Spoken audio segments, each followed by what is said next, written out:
Everybody, TJ Mac Vintage Cards and Nostalgia here. It's been a few weeks since I last checked in. Wanted to stay under the radar while everyone was posting their national videos. Seems like most people had a great time and added some amazing cards to their collections. Now, before diving into today's topic, I want to take a moment to thank Eric from Four Leaf Cards for hosting his annual YouTube All-Star Team contest, and to all of you who voted for me as a coach. Deeply honored that so many of my fellow content creators think highly enough of me to cast a vote in my favor. Now, if you haven't subscribed to Eric's channel, I've included a link to it below, and definitely check it out. Now, recently, I was looking at my card displays and I realized I haven't updated them in a few months. My life's been busy and I just haven't found the time to do it. And for those of you who are newer to my channel, I have a media room with 7 display cases that hold 242 cards, along with a rack for 12 magazines. Now, for those of you who haven't seen my card room before, I've included a video below that showcases it. I plan on doing another update in October to show what's currently in my display cases at that time.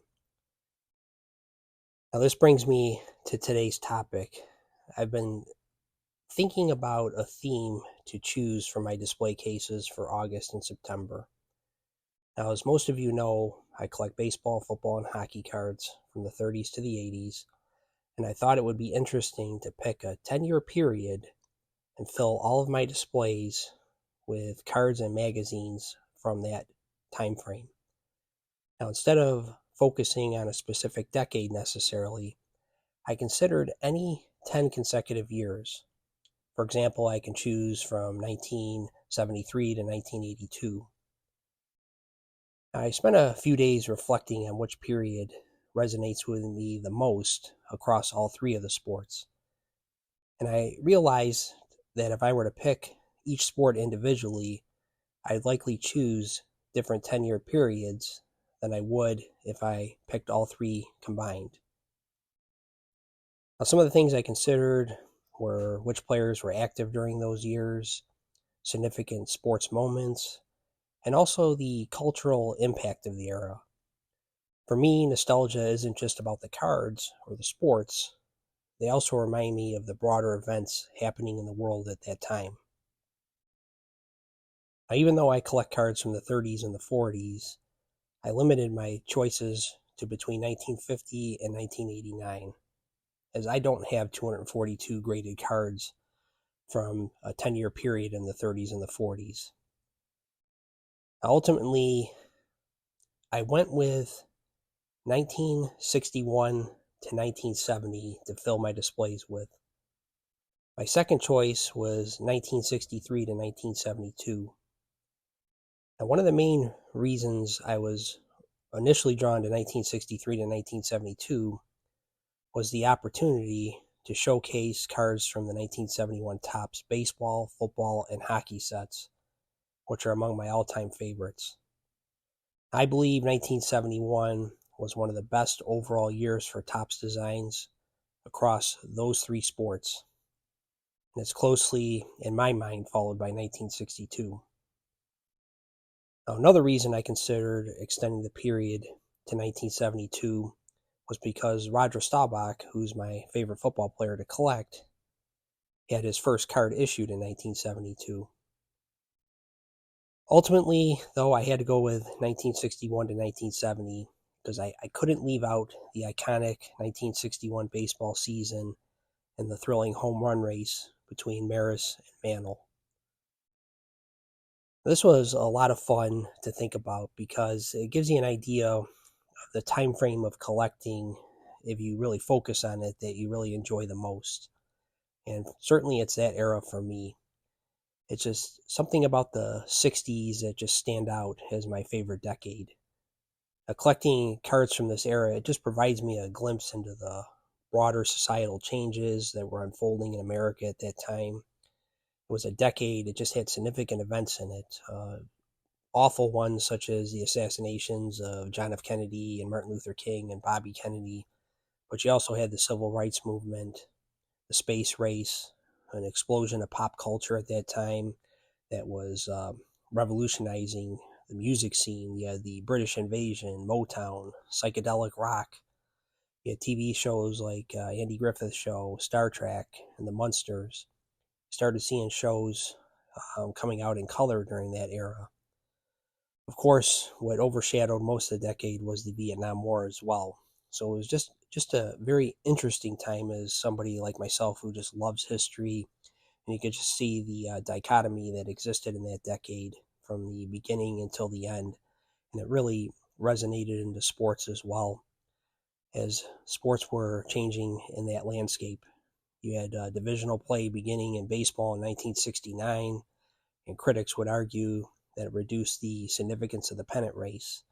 In football, you had the AFL and NFL embroiled in a war that eventually led to the creation of the modern NFL, with the Super Bowl being established in 1966, and then you had the AFC and NFC conferences created when the leagues formed in 1970.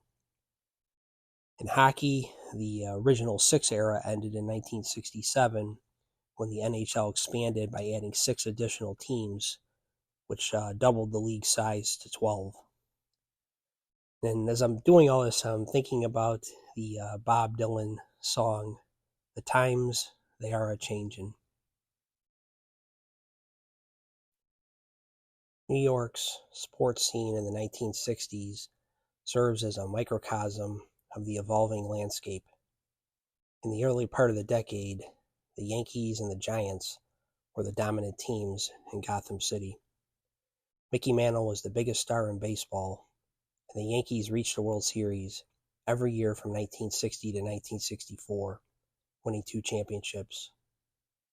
Meanwhile, the Giants, led by Y.A. Tittle, made it to the NFL championship game 3 years in a row from 1961 to 1963.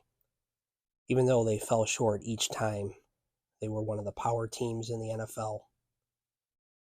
However, by the end of the decade, the Giants and the Yankees fell on hard times. New heroes like Joe Namath and Tom Seaver had captured the hearts of New York's youth as the Jets shocked the world by defeating the heavily favored Colts in the 1969 Super Bowl, and the Mets, who were perennial losers, clinched the World Series against the formidable Baltimore Orioles. The 2 reasons I ultimately chose 1970 over 1960 are encapsulated in these 3 cards. First, you have the 1970 Topps Len Dawson card, which to me is very historic. 1970 was, as I mentioned before, the first year of the NFL-AFL merger, and Topps selected Dawson as card number 1 in the set. Now, as an AFL fan, this is deeply significant to me.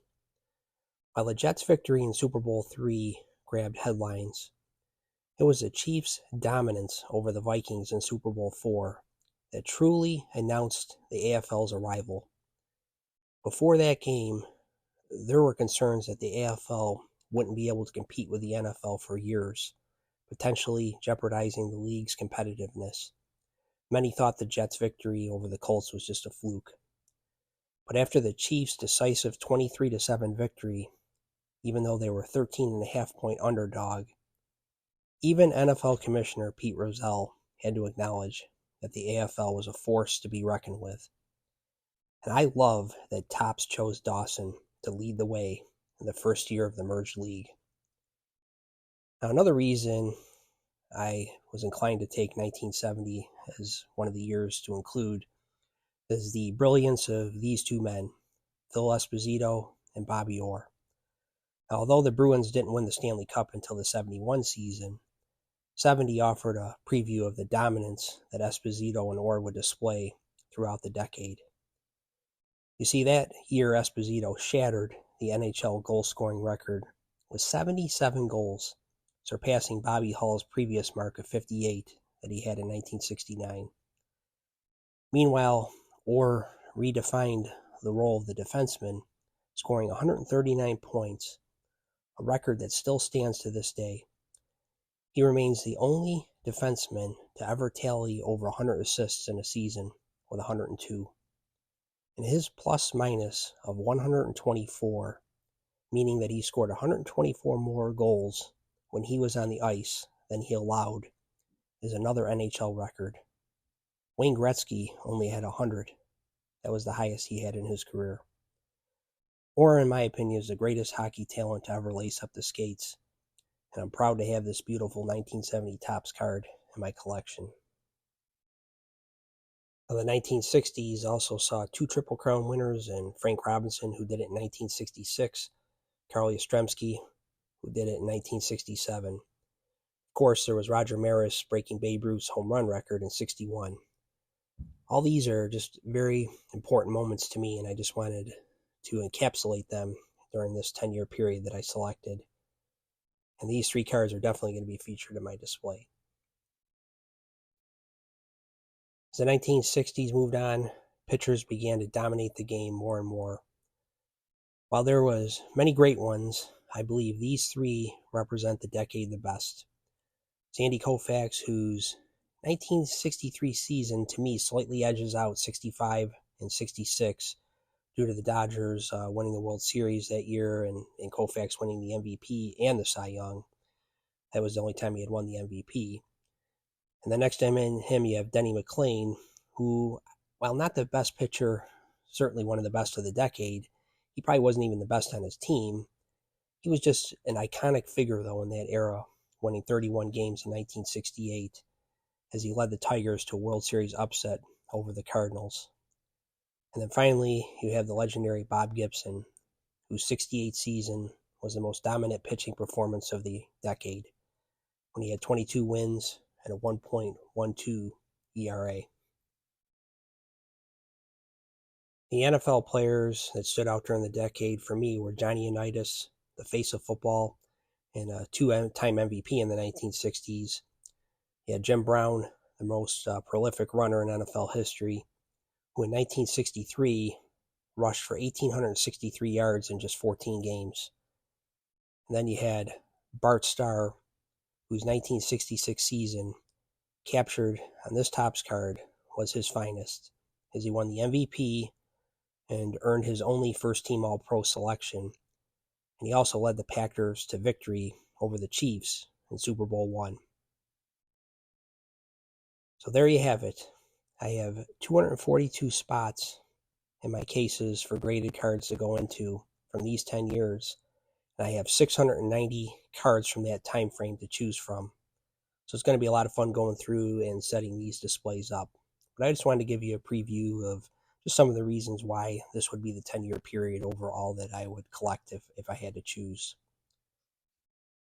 My question for you today is, what period would you choose if you had to pick any 10-year period in history that suits you the best for your collecting?